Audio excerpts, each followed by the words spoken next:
Yurtimizdagi ta'lim muassasalarida o'quv yili yakuniga yetgach, bitiruvchilar yakuniy imtihondan o'tishadi.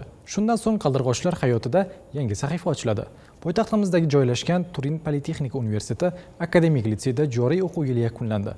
2025-2026 yilgi o'quv mavsumida mazkur ta'lim muassasasini jami 224 nafar o'quvchi tamomlamoqda.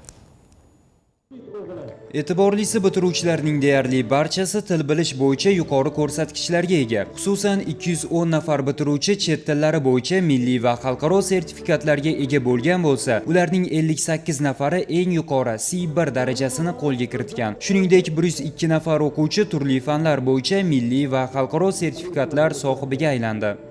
Yaxshi natijalar bilan o'qishni tamomladim. Bunda ota-onamni hamda ustozlarimizning mehnatlari katta. Men ulardan hammasidan minnatdorman va ularga har doim rahmat aytaman. 2 yil davomida fanlardan sertifikatlarga erishdim.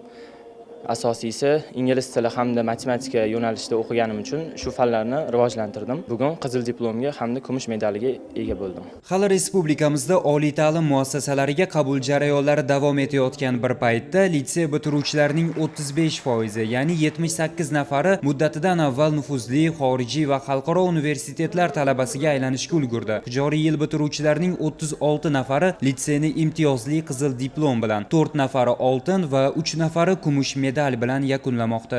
Bu o'quvchilarimiz 2 yil oldin kelishganda maktabni bitirib kelishgan. 2 yil mobaynida ta'lim-tarbiya berdik va harakat qildik ularni kelajak hayotga tayyorlashga. Bularga hammalariga omad tilaymiz.